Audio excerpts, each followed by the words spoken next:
Assalamualaikum warahmatullahi wabarakatuh. Sahabat, kalau kemarin saya cuma membaca judulnya aja, sebenarnya masih dalam satu buku, dan ini masih kelanjutan buku yang saya baca kemarin tentang langit dan bumi. Nah, ini ada satu judul, terjadinya damai antara langit dan bumi. Tuhan membuat rencana baru. Membuat rencana baru.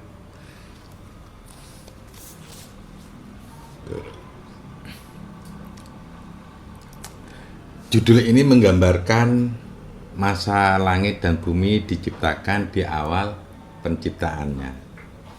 Antara langit dan bumi sangat bersahabat, saling membantu keduanya untuk menjalankan peran masing-masing. Tuhan senang dan mengucapkan terima kasih serta merasakan anugerah dengan diciptakannya dua hal ini. Tuhan merasa memiliki banyak kawan, dan Tuhan bebas untuk berkawan dengan mereka semua itu. Saat cerita ini disampaikan, Tuhan tidak memberikan istilah petugas Tuhan. Tidak ada penyebutan istilah seperti itu di masanya. Semua menjadi hamba Tuhan yang terkasih, yang dicintainya. Semula seperti itu, sahabat. Dari situlah Tuhan menjadi banyak berinovasi dan senang apabila nanti ada ciptaan yang baru lagi. Semakin banyak ciptaan, Tuhan merasa dihibur. Selalu ada yang menemani setiap cerita-ceritanya Tuhan. Pada masa itu juga sudah ada Jalil. Nah, Jalil itu siapa? Ya, minta kepada Tuhan keterangan itu. Fasilitas untuk ketemu Tuhan itu sudah ada pada sahabat-sahabat semua. Tanya siapa Jalil itu. Saya ulang lagi. Pada masa itu juga sudah ada Jalil. Jalil pun ikut menjadi saksi atas damainya kedua makhluk ini, yaitu langit dan bumi. Kedua makhluk ini, langit dan bumi. Berarti langit dan bumi diciptakan penuh kedamaian pada awalnya. Tidak jarang Tuhan dan Jalil berkunjung bersama-sama pada dua tempat itu. Kemanapun akan didatangi, dan mereka kehausan untuk membagi petunjuk kepada penduduk di dalamnya. Sebab Tuhan senang dipancing, maka Dia akan memberi. Wow, sahabat. Sedikit nggak terlalu banyak, tapi itu ada banyak penjelasan di dalam diri kita. Saya yakin di diri kalian dan diri saya ada penjelasan banyak hal. Biarkan Tuhan menjelaskan di dalam diri sahabat semuanya. Menjelaskan apa-apa yang terkandung di dalam tulisan itu. Terimalah dengan penuh kelapang dadaan. Terimalah dengan penuh keyakinan dan keimanan, maka Tuhan akan menjelaskan semuanya. Baik sahabat, saya teruskan lagi pembacaannya. Ada judul lagi, apa namanya judul atau apa nggak tahu. Yang ada satu kata-kata, terpisahnya langit dan bumi adalah rencana Tuhan agar langit dan bumi bekerja di peran masing-masing. Seperti yang telah tertulis sebelumnya, bahwa langit dan bumi pernah menjadi ciptaan yang damai. Dari sinilah Tuhan menunggu adanya inovasi baru. Semua yang saat itu mengisi langit dan bumi, mereka mempunyai dan menguasai satu bidang ilmu, sehingga mereka dikatakan orang atau ciptaan yang handal atau mahir. Dalam pertanian, banyak penduduk yang menguasai bidang tersebut, baik di langit maupun di bumi. Seandainya kalian mau datang ke langit, bisa kalian belajar tentang pertanian di langit. Asik kan? Dalam hubungan persaudaraan, juga banyak yang menjadi tokoh-tokoh panutan, baik di langit maupun di bumi.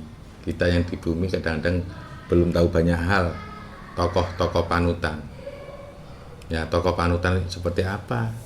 Ya, tidak hanya malaikat, atau boleh jadi nabi-nabi di sana juga menjadi tokoh panutan setelah tugasnya selesai di bumi.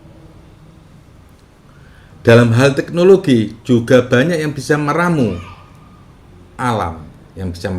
alam, menjadi teknologi yang handal tanpa harus merusak alam itu sendiri. Sahabat, teknologi tidak harus merusak alam, sahabat. Cari itu semua. Kamu bisa cari energi angin dirubah menjadi apa, terserah. Dirubah menjadi energi listrik dirubah menjadi energi cahaya pakai lampu. Ayo, nggak harus mengeksploitasi alam, sahabat, nggak harus. Tuhan sudah memberikan hal teknologi tidak harus merusak alam. Semoga sahabat-sahabat tidak menjadi orang-orang menjadi perusak alam. Ketika sahabat menjadi perusak alam, maka sahabat akan bermusuhan dengan Tuhan. Ini coba direnungkan. Semuanya mahir, dan bahkan ketika ada yang belum mahir, maka akan terlihat siapa saja orangnya. Tinggal menunggu hidayat Tuhan turun, maka dia akan segera menjadi orang yang mahir. Masing-masing unggul, masing-masing ciptaan unggul. Tanpa sadar, Tuhan mulai bermain dan membuat ciptaan menjadi saling mengunggulkan diri. Saat ciptaan melupakan Tuhan dan mereka mampu atas pekerjaannya itu, maka akan terjadi sekat di antara Tuhan dengan hambanya. Sahabat, ketika kita merasa mampu, merasa unggul dari manusia yang lain, dari sahabat yang lain, maka itu akan menjadi sekat antara Tuhan dengan sahabat yang merasa dirinya unggul. Tuhan masih senang sebab dia menunggu adanya perubahan yang terjadi di antara keduanya. Ternyata benar, tidak lama kemudian terjadi pemisah antara langit dan bumi. Mereka menjadi lupa harus bekerja sama dan lupa bahwa kawan akan sangat membantu untuk menjalankan peran. Lembaran dibalik atau lembaran berikutnya, ternyata ada satu tulisan yang didapat oleh sahabat saya. Ditunjukkan petugas Tuhan untuk mengatur dan langit. Siapa ya petugas Tuhan itu untuk mengatur langit dan bumi? Mungkin ini yang ditunggu oleh Tuhan, adanya karya baru, yakni yang biasa disebut sebagai petugas Tuhan. Bisa dikatakan bahwa petugas ini adalah peran baru yang semula tidak ada. Diciptakan oleh Tuhan untuk menjadi pengingat bagi ciptaan yang lupa kepada Tuhan. Tuhan tidak ingin berhenti untuk datang kepada hambanya, sehingga Tuhan memakai jalan ini setelah Tuhan memisahkan antara bumi dan langit untuk keamanan alam semesta. Petugas ini dinamakan petugas langit dan bumi. Dia adalah orang pilihan Tuhan yang dipercaya akan membantu tugas Tuhan menyempurnakan umatnya. Karena Tuhan merasa pekerjaannya belum final. Tersebutkanlah petugas itu di hadapan Tuhan dan diperkenalkan kepada para hamba-hamba Tuhan yang saat itu juga berada di hadapannya.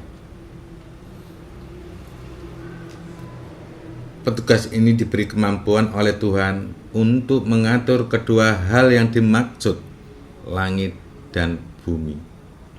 Apa yang membuat Tuhan tidak dapat bekerja di antara dua ciptaan ini? Maka petugas tersebut harus menyelesaikan dan membuka jalan bagi Tuhan untuk mengatur kedua hal tersebut. Petugas ini diciptakan dan kemudian dibimbing oleh Jalil selama bertahun-tahun. Petugas baru yang bahan dasarnya tidak diambil dari langit ataupun bumi. Bahan dasarnya tidak diambil dari langit ataupun bumi. Setelah petugas ini diciptakan, Tuhan menyerahkannya kepada Jalil untuk dibimbing.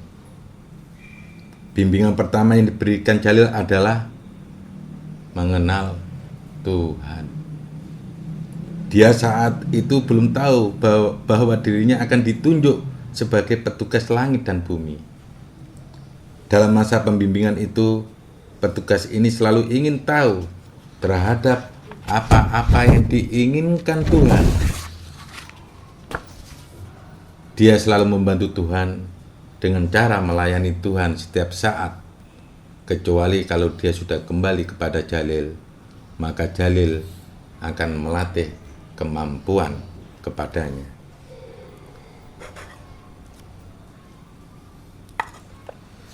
Saat dia sudah kembali kepada Tuhan, dia akan lebih mudah memahami dan menyerap apa yang membuat susahnya Tuhan saat itu, yakni bekerja untuk hambanya. Petugas ini tahu bahwa Tuhan selalu memandang ke langit dan ke bumi. Akhirnya dia penasaran dengan apa yang selalu dilihat oleh Tuhan itu. Pergilah petugas ini mengelilingi bumi dan lapisan-lapisan langit. Pertama kalinya dia mengenal ciptaan Tuhan itu, tetapi dia tidak kaget. Dia merasa biasa saja saat bertemu dengan dua ciptaan itu dan mempelajarinya. Dia beranggapan bahwa Tuhan mempunyai banyak hal yang lebih dari ini. Saat dia berjalan di wilayah langit, dia menemukan banyak hal di langit yang tidak berjalan semestinya.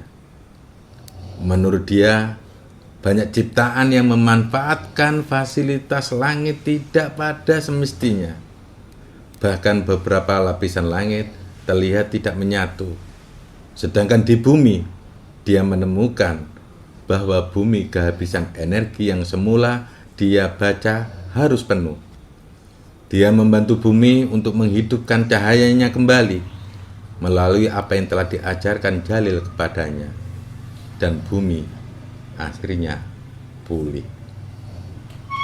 Dia kembali kepada Jalil untuk meminta kemampuan baru agar dia bisa membawa kawan-kawannya yang saat ini sedang membutuhkan. Akhirnya Jalil semakin semangat dan berpikir kemampuan apa lagi yang harus ada pada si petugas ini. Dia juga terkenal sebagai pendamping Jalil yang ditakuti oleh iblis. Lembaran berikutnya.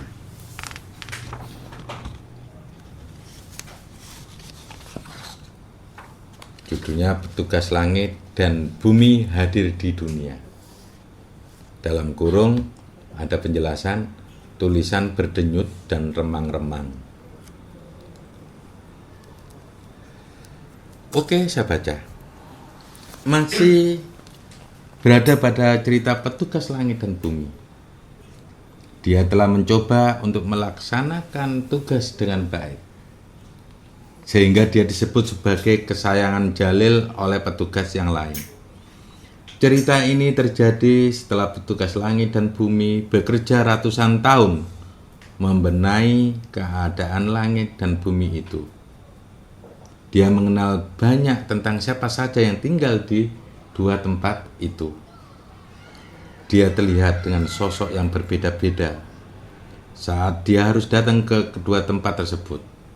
ada sebuah keputusan yang dibahas oleh Tuhan bersama dengan dalil tentang kelanjutan dari wilayah kerja petugas langit dan bumi, yang pada saat itu pemimpin dunia sudah menjadi keputusan juga oleh Dewan Dunia.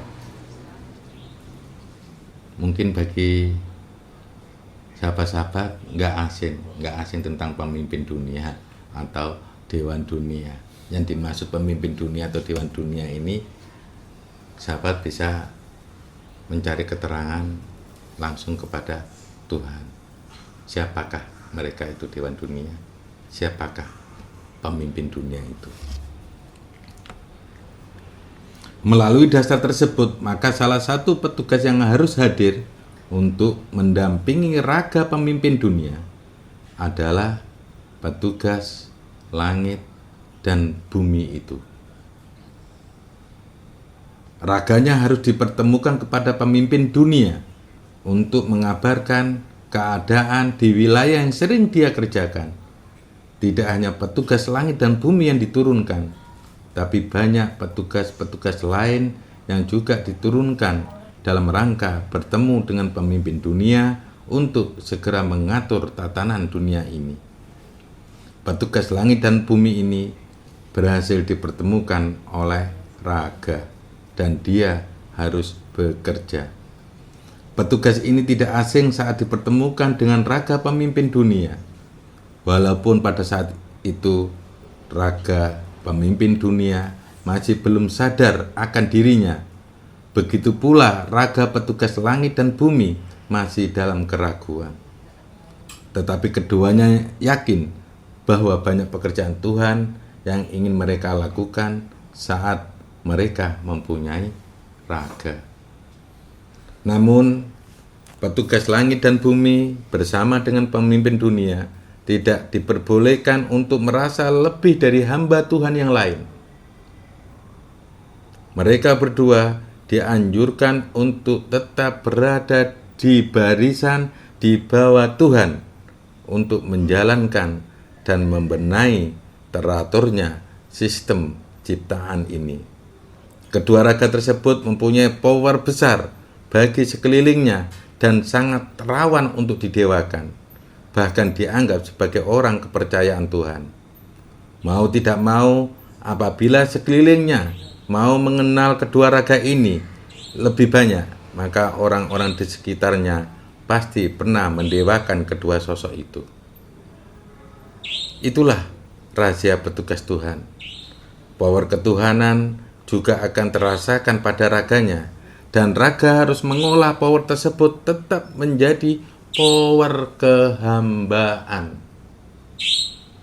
Saat sudah berada di dunia seperti ini, mereka adalah ciptaan, mereka adalah hamba Tuhan, sehingga kehidupan mereka tidak jauh dari apa yang hamba Tuhan itu lakukan sehari-harinya. Namun, sebab ini berurusan dengan dua peran yang mereka harus jalankan, maka mereka tetap harus bekerja, dan pekerjaan mereka akan digabungkan dalam satu wadah yang nanti akan aku turunkan bernama Jamaah Al-Ghaid. Dalam satu wadah yang tadi yang Tuhan bilang ya, Jamaah Al-Ghaid. Jamaah Al-Ghaid itu jamaah Tuhan sebenarnya. Namanya dibikin jelek-jelek sama Tuhan, biar orang nggak tahu. Tapi sudah terlanjur tahu ya Jamaah Al-Ghaid. Sambil menunggu petugas-petugas lain yang mempunyai raga untuk bergabung dalam satu wadah yang aku beri.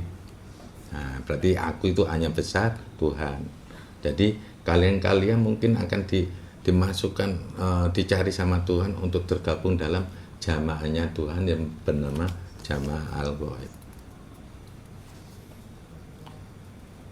Bila tidak terhubung, maka aku memaklumi, sebab dunia ini sangat luas dan terpisah oleh jarak.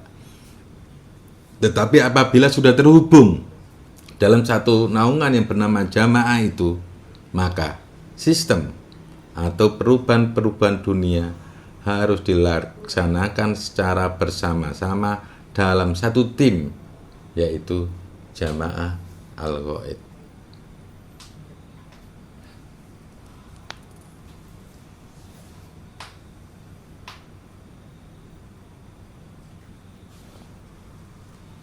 Yaitu sahabat, tulisan tadi mudah-mudahan sahabat juga menemukan jamaah Tuhan itu.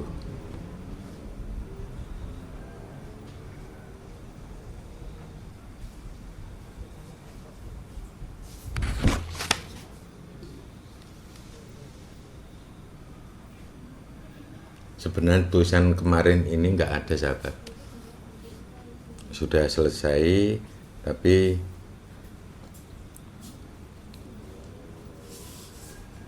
ada satu kejadian, ada satu skenario yang harus berubah. Akhirnya ketika ditunggu agak lama itu ada tambahan tulisan di lembaran yang kosong itu.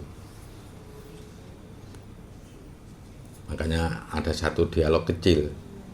Nah, di dialog itu ternyata Tuhan bilang, kalau aku menulis buku ini maka harus berada di wilayahku, dan aku harus menulis di tempat yang tidak boleh berjumpa dengan hamba. Nah, kelanjutannya sudah tertulis, sahabat saya ini menemui lagi. Nah, jadi posisinya sahabat saya berada di depan meja dan di bangku. Di bangku itu apa ya? Di bangku sama Tuhan. Apa bahasa kalau di bangku, bahasa Indonesia di bangku itu? Ya di bangku aja ya. Nanti cari aja di Tuhan palsu Google.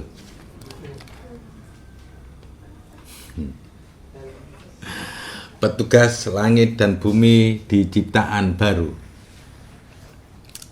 Penulisan kali ini harus cepat, sebab aku ditunggu untuk memahami lagi tentang sosok petugas langit dan bumi ini. Ya, perlu diketahui bahwa sebelumnya sudah ada raga, dan di lembaran sebelum ini sudah diterangkan bahwa petugas langit dan bumi menjadi satu bersama dengan raga untuk bekerja di naungan Jamaah Al-Ghaid.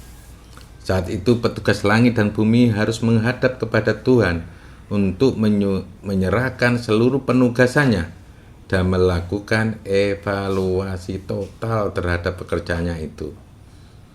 Nyaman dengan kehadirannya saat ini berada di hadapan Tuhan, walaupun Tuhan masih belum puas dengan apa yang telah Dia lakukan.